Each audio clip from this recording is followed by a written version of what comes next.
teman-teman semuanya, Behind Beauty Podcast balik lagi nih bareng aku Enivia. Gimana nih, apa kabar teman-teman semuanya? Semoga sehat-sehat ya semuanya. Minal aidin wal faizin, mohon maaf lahir batin.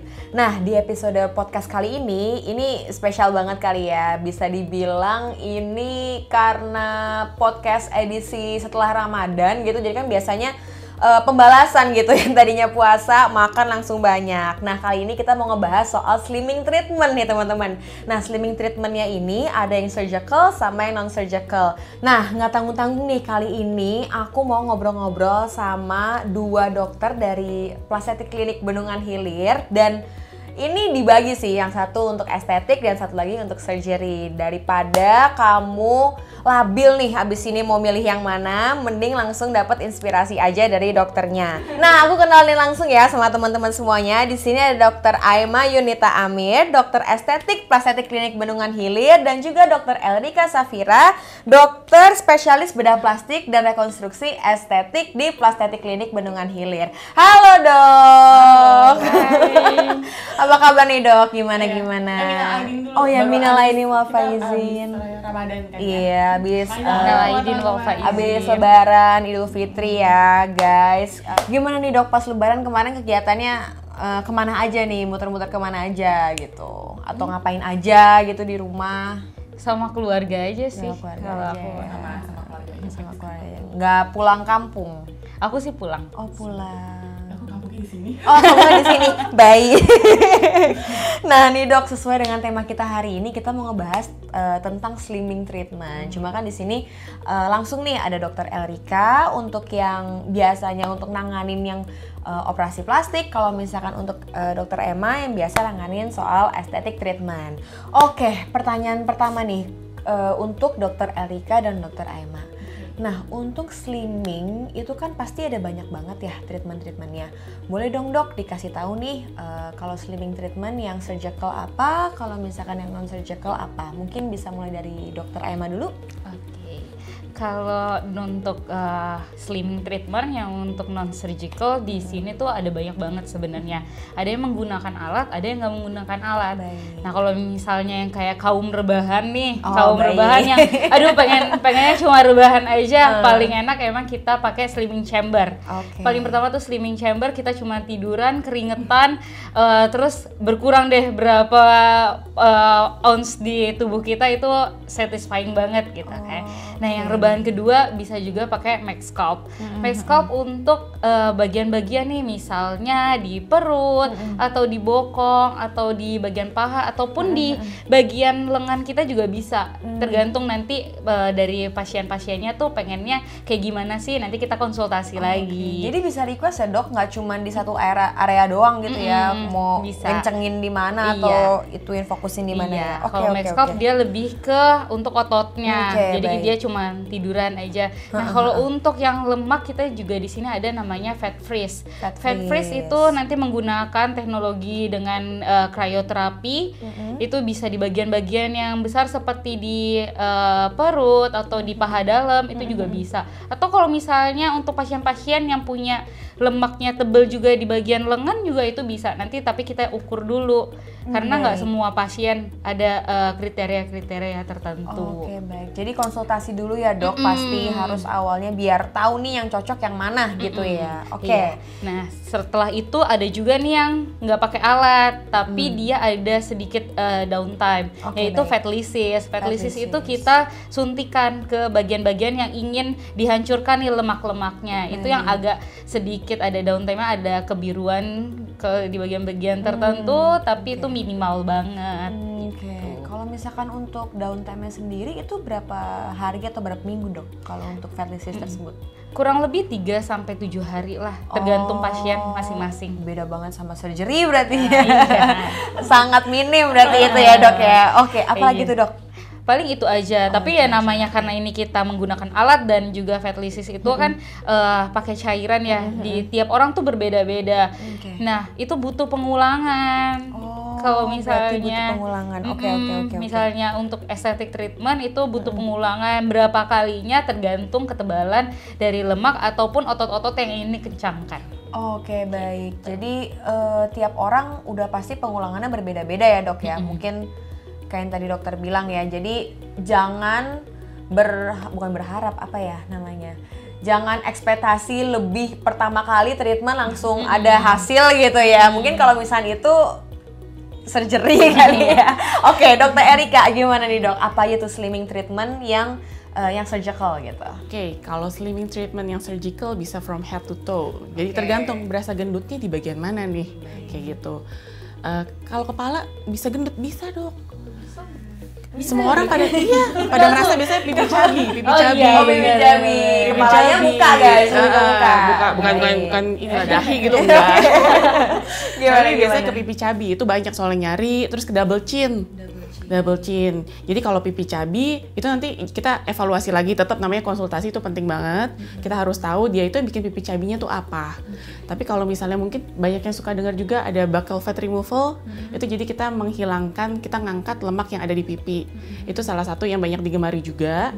Terus untuk kayak misalnya double chin, ada yang ngerasa ada double chinnya itu bisa kita liposuction juga di double chinnya itu, bisa juga kita tightening dengan operasi juga. Itu kalau dari wajah biasanya yang populer itu ya. Terus kita ke badan itu kalau mungkin udah populer juga pada kenal liposuction. Liposuction bisa di mana aja sih? Bisa lampir di semua bagian tubuh yang ada lemaknya. Biasanya kalau wanita tuh pada di lengan, terus dia gitu juga pada di perut, terus di paha. Ada juga terkadang yang minta di betis, tapi betis itu kita harus evaluasi lagi gendutnya tuh karena lemaknya atau karena ototnya. Gitu. Kalau ototnya nanti balik ke dokter Emma, bisa di botox. Kayak gitu. Bener. Terus kalau gemuknya lagi ada juga kalau tangan itu jadi bisa selain misalnya dia gemuknya tuh nggak gemuk banget. Cuman agak sedikit lah gede, sekel. Terus kita pegang, ternyata memang karena lemaknya yang banyak, kita bisa liposuction. Cuman terkadang kan ada yang misalnya gemuknya gemuk sekali, atau misalnya dia sudah tadinya gemuk, kemudian berkurang berat badannya dengan signifikan. Jadi tidak hanya kelebihan lemak saja, tapi ada kelebihan kulitnya. Jadi itu kalau misalnya di bagian lengan, kita lakukan prosedur yang namanya brachioplasty. Betul, jadi kita awalnya memang kita liposuction dulu, lemaknya kita buang, tapi kan nanti kulitnya akan menggelambir tuh. Nah, kulitnya itu pun akan kita buang juga. Nah, itu kalau untuk di lengan. Kalau misalnya untuk di perut sama. Kalau misalnya di liposuction saja cukup, oke. Tapi terkadang kan ada yang perut sudah misalnya melahirkan beberapa kali, jadi sudah pernah hamil, mengembang kecil beberapa kali, ada kelebihan dari kulitnya juga, ataupun kelemahan dari otot dinding perut. Itu kita perlu lakukan prosedur namanya tummy tuck. Jadi tummy tuck itu akan membenarkan semuanya. Otot yang lemah kita kencangkan, kemudian lemaknya juga kita buang, dan kulit pun kita buang. Kira-kira kurang lebih itu sih prosedurnya ya, kalau misalnya untuk di surgical.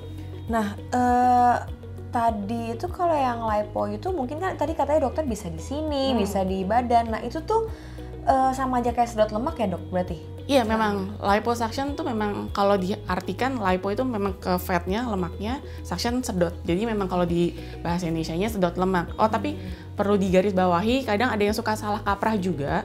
Prosedur ini tuh tidak menurunkan berat badan ya. Jadi lebih pada mengkonturing itu apa sih? Membentuk tubuh. Kan kalau orang pada maunya kayak gitar Spanyol gitu. Deposit lemaknya tuh di daerah-daerah yang dipengen, biasanya di payudara, di pinggul. Nah, dengan liposuction ini kita bisa membentuk tubuh untuk lebih mendapatkan bentuk yang ideal, tapi tidak mengurangi berat badan biasanya. Oke, baik. Jadi kalau misalkan untuk diet atau untuk mengurangi, mereka targetnya mengurangi berat badan itu bukan di lipo ya dok, fokusnya. Itu baiknya di apa tuh dok? Kalau misalkan untuk misalnya emang pengen ngurangin berat badan gitu? Kalau mau ngurangin berat badan berarti itu biasanya sampai ke brachioplasty atau ke tummy tuck tadi. Karena kan berarti dari brachioplasty atau tummy tuck tadi ada jaringan tubuh, jaringan kulitnya yang dibuang. Biasanya kalau misalnya kayak tummy tuck tuh bervariasi sih sampai berapa kilonya untuk yang dibuang. Tapi kita tidak akan bisa tahu itu dari sebelum operasi sih. Biasanya jadi setelah operasi ada potongan kulitnya, kemudian itu kita bisa timbang. Ketahuan biasanya bisa dari 1 kilo, 2 kilo, ya tergantung lagi ya seberapa gemuknya orang itu tadinya gitu. Kayak daging guys, bisa ditimbang. Iya betul, memang itu daging. Oke. Kalau lipo itu bisa di mana aja dok? Berarti di sini, di paha, di betis, lengan, perut pun juga bisa dok. Perut bisa. Nggak harus tummy tuck gitu. Tidak harus tummy tuck. Jadi terkadang kan ada yang buncitnya misalnya kebanyakan cuma di bagian perut bawah, mau olahraga udah sekeras apapun tapi perut bawah kok nggak bisa hilang ya gitu. Nah itu bisa di liposuction. Jadi kita kalau liposuction kita lebih targeted. Terus kalau yang buat laki-laki, ada beberapa laki-laki misalnya yang mereka bilangnya ginekomastia, jadi pembesaran payudara laki-laki. Nah itu bisa juga kita lakukan liposuction. Ataupun kalau untuk laki-laki ada yang namanya love handle, kan jadi punya ban pinggang, tapi ban pinggangnya isinya lemak. Oh, yang mungkin kalau misalnya dibilang perutnya kayak senyum gitu ya. Gitu. Oke. Nah itu juga bisa dilakukan liposuction. Oke, baik. Nah, itu kan tadi udah disebutin tuh sama Dr. Emma dan Dr. Erika untuk treatment-treatment yang pakai tindakan operasi dan yang estetik. Mungkin bisa disebutin dok, treatment-treatment yang paling recommended apa nih di aesthetic treatment, dan Dr. Erika mungkin bisa sebutin treatment yang paling sering diambil sama pasien. Mungkin bisa dari Dr. Emma dulu. Oke, untuk yang paling recommended sebenarnya kembali lagi nih ke kenyamanannya pasien. Apalagi kalau di estetik kan kita menggunakan alat ya, ada beberapa pakai alat. Nah, pasiennya sendiri lebih nyaman menggunakan teknik yang mana. Kita dan juga yang bagian-bagian mana aja sih. Misalnya kayak tadi kan pengennya ototnya kah yang dikencengin atau lemaknya. Sama kayak yang Dr. Erika sebut, kalau kayak fatlisis itu juga bisa buat di pipi, buat di double chin, bisa buat di lengan, di perut ataupun di paha. Tapi memang tidak secepat kita melakukan liposuction kayak gitu. Jadi kembali lagi nanti ke pasiennya. Pasiennya lebih nyaman untuk dilakukan suntikan atau alat aja. Kalau misalnya dengan suntikan dan hasilnya memang lebih, kan kita kalau misalnya estetik itu pakai sentimeter biasanya kan. Iya. Jadi nanti setelah sebelum treatment kita lakukan dulu pengukuran berapa senti, misalnya di lengan berapa senti nih lengannya. Nanti setelah treatment kita lakukan pengukuran lagi gitu. Biasanya akan berkurang kurang lebih 1-2 cm tergantung pasiennya sendiri. 1-2 cm itu berarti di treatment pertama gitu ya dok ya? Gitu. Nah, jadi nanti kalau pasiennya mau dilakukan tindakan yang pakai suntikan bisa di fatlisis atau pakai alat. Oh iya, tadi aku lupa sebut juga, kita di sini ada yang namanya body firm. Oh, body firm. Body firm itu juga. Itu rebahan juga ya dok, bisa? Iya, itu pakai alat. Enak kan ya kalau misalnya kita rebahan gitu. Iya, aduh pengen deh aku tuh. Terus gimana dok? Pasien-pasien yang abis liposuction juga biasanya kita rekomendasikan untuk melakukan body firm. Gitu. Yang pertama bisa memperlancar peredaran darah, jadi lebih cepat kempesnya juga ya dok ya. Jadi kalau misalnya habis dari biru-birunya gitu ya. Jadi, nah sekalian juga membantu mengecilkan kayak gitu. Tapi di body firm tuh sebenarnya diapain sih dok? Itu maksudnya pakai alat tuh cuma dioles-olesin gitu atau gimana? Emang nggak apa-apa kayak abis dari liposuction terus di body firm, apa dia nggak makin bengkak gitu karena ditekan-tekan gitu dok? Enggak, malah kalau misalnya pasien-pasiennya habis liposuction di kita itu biasanya memang dikasih jeda. Nanti setelah dari dokter bedah plastiknya sudah ACC, dilihat dulu kan kondisinya. Nanti setelah itu baru bisa kita lakukan body firm. Nah, malah yang seperti tadi udah saya sebutkan, body firm itu malah bisa membantu melancarkan peredaran darah. Jadi sistem limfatiknya juga jadi lebih baik ya dok ya. Jadinya bengkaknya juga lebih berkurang kayak gitu. Dia menggunakan teknologi radiofrekuensi, jadi membantu. Panas gitu dok, apa gimana? Kayak lebih ke anget sih sebenarnya. Enak banget. Iya. Itu orang di body firm gitu mungkin bisa ketiduran kali ya dok, kalau misalkan yang di perut gitu, apalagi kan tiduran tuh kondisinya. Oke, apalagi tuh dok? Paling itu ya? Iya, paling itu aja. Nanti kita konsultasikan lagi nih, lebih enaknya pasiennya lebih pengen kayak gimana sih gitu. Berarti tergantung ya, masalah recommended sih mungkin semuanya recommended ya dok untuk semua pasien gitu. Cuman dilihat dulu tuh nanti kamu lemaknya segimana, pengen ngecilinnya cocoknya pakai treatment apa gitu. Oke, kalau dokter Erika apa tuh dok tindakan yang paling sering dipilih sama pasien? Kalau untuk slimming memang tindakan yang paling sering dipilih itu pada akhirnya liposuction, karena liposuction itu kan bisa di semua bagian tubuh yang berlemak ya. Jadi Tapi ya itu memang kuncinya konsultasi. Jadi yang saya bilang, kadang ada orang datang, dok saya mau kurus nih dok, langsung segala macam mau liposuction. Salah kaprah. Dengan liposuction itu bukan berarti bikin kamu kurus. Malah biasanya pasien yang datang, misalnya dia sangat obesitas, kita bilang berarti dia berat badannya sangat berlebih. Itu kita anjurkan untuk dia diet dulu. Setidaknya usaha untuk diet dulu. Karena nantinya kalau nggak kecewa, ekspektasinya berkurang berat badannya, padahal kan bukan itu tujuan dari liposuction. Tapi hanya membuat bentuk tubuhnya lebih baik, lebih seimbang. Jadi kalau yang paling populer memang liposuction sih kalau untuk prosedur slimming. Nah dok, tadi kan dokter sempat sebutin untuk tummy tuck gitu ya dok. Nah untuk tummy tuck sendiri itu hanya boleh dilakukan oleh pasien yang pernah melahirkan atau orang yang obesitas pun boleh melakukan tummy tuck gitu. Oke, jadi untuk memang dilakukan prosedur tummy tuck itu ada beberapa kandidatnya, kriteria. Sebenarnya apakah harus wanita yang sudah melahirkan? Tidak juga, tapi memang wanita yang sudah melahirkan itu karena memang proses normal dari saat hamil, dia perutnya mengembang, baik dari otot perutnya, kulitnya pun juga mengembang.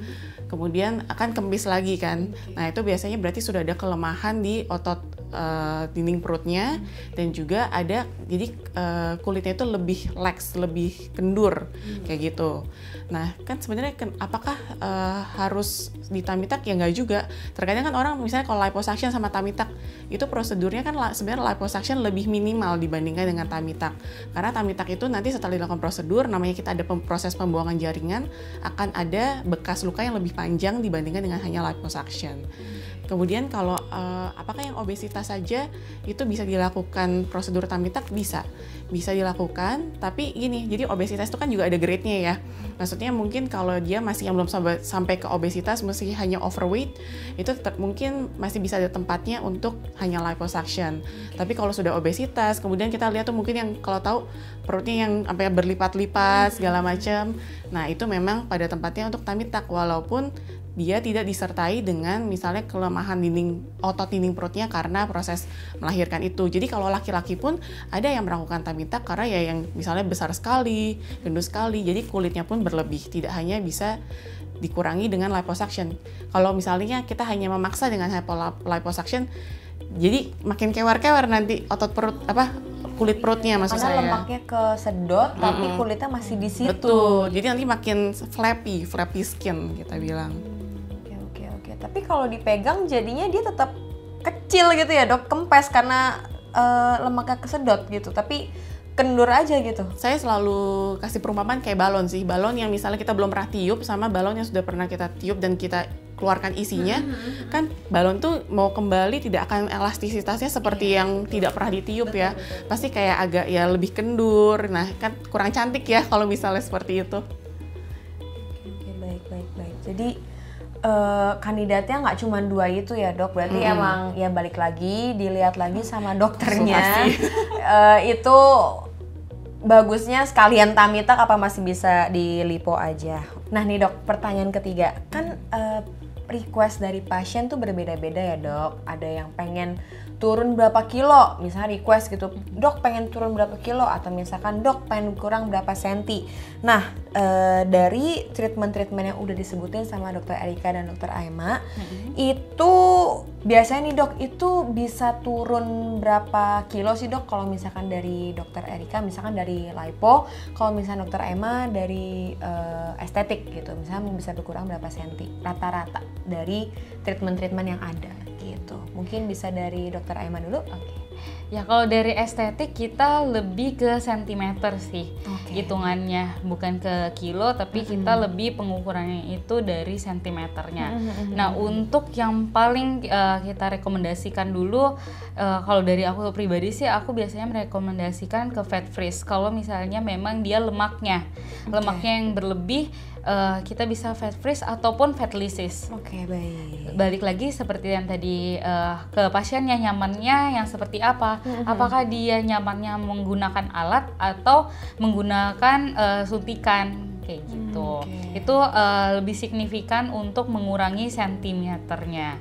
Nah, kalau misalnya untuk otot misalnya, kan biasanya memang dia tuh udah nggak ada lemak ya, tapi kayak kurang kenceng aja gitu, itu kita bisa rekomendasikan dengan menggunakan mat scalp gitu. Itu setara dengan 20.000 kali sit up. Jadi cuman kita rebahan tapi nggak perlu sit up, tapi ototnya kencengnya dapat gitu iya, ya. gitu. Berarti auto six pack dong dok. Gitu.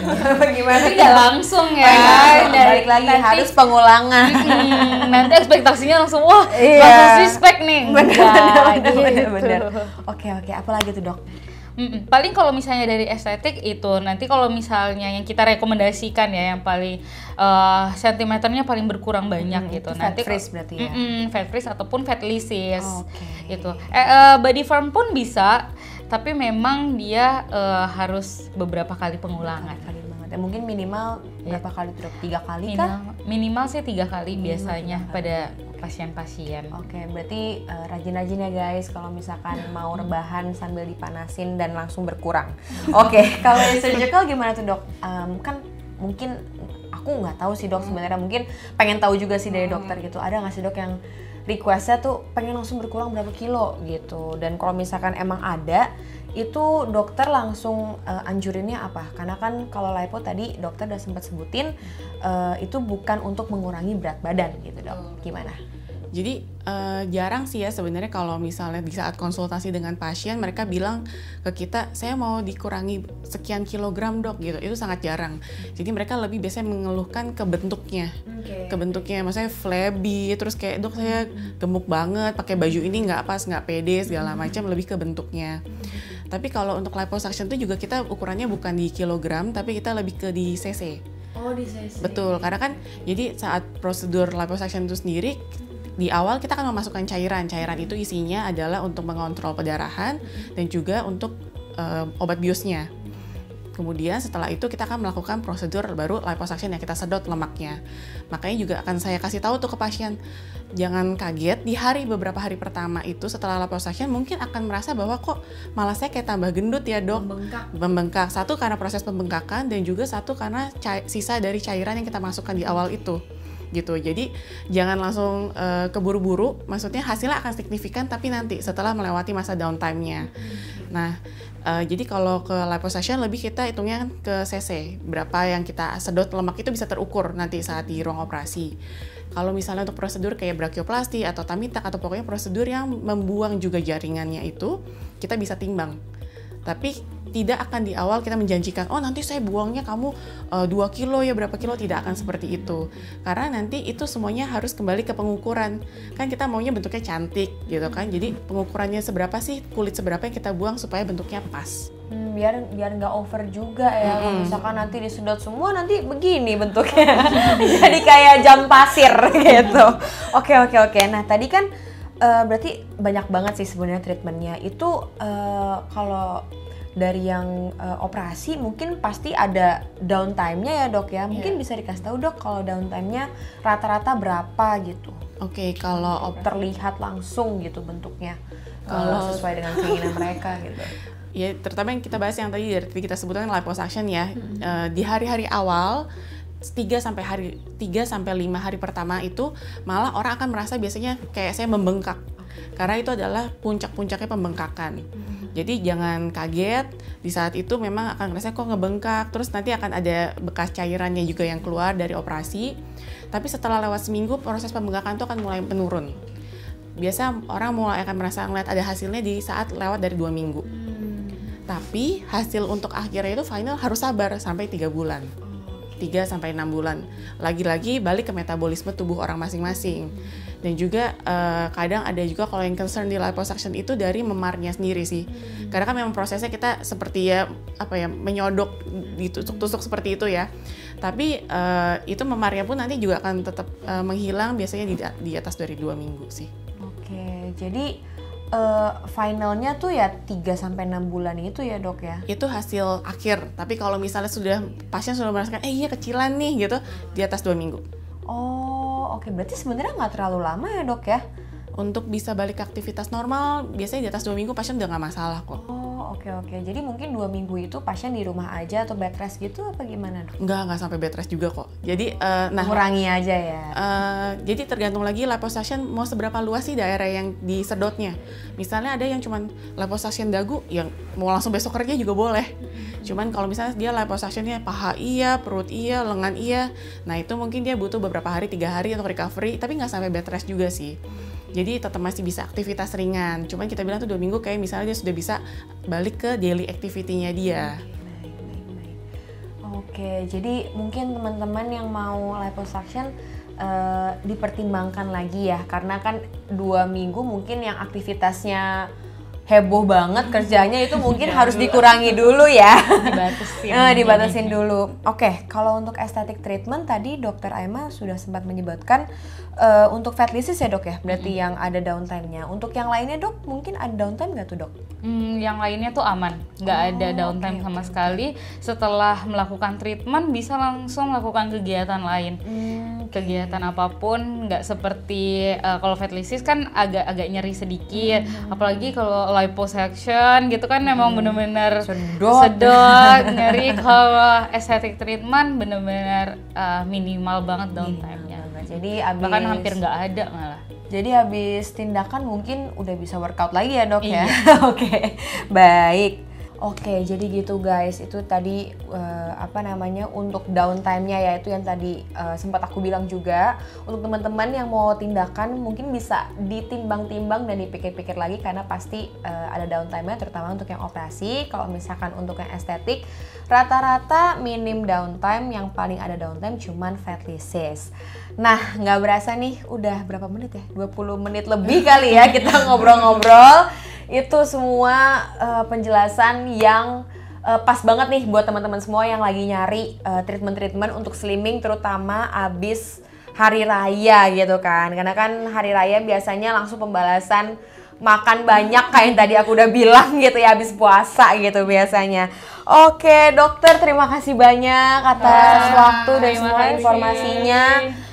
Itu sangat amat informatif dan memberikan mungkin bukan memberikan kali ya, menjawab keraguan teman-teman semuanya yang udah mikir-mikir nih abis hari raya mungkin mau tindakan apa nih abis ini gitu. Nah teman-teman, balik lagi ya, semua tindakan, seminim apapun tindakan yang mau kamu ambil itu kamu harus konsultasi dulu, baik ke dokter estetik maupun ke dokter bedah plastiknya, karena nanti akan dilihat dulu nih kamu cocoknya itu untuk melakukan tindakan apa. Kayak tadi dokter Erika sempat sebutin juga ya, kalau mau lipo di betis dilihat dulu itu karena lemak atau karena otot. Kalau misalnya karena otot, larinya nanti bakal langsung ke dokter Emma lagi. Jadi jangan tiba-tiba datang saya mau ini gitu, konsultasi dulu guys. Oke, buat kamu yang masih mau nanya-nanya juga atau mungkin mau konsultasi dan tindakan, itu kamu bisa langsung hubungi Plastetik Klinik ke DM kita di Instagram @plastetik.klinik. Nanti bakal dibalas sama admin dan bakal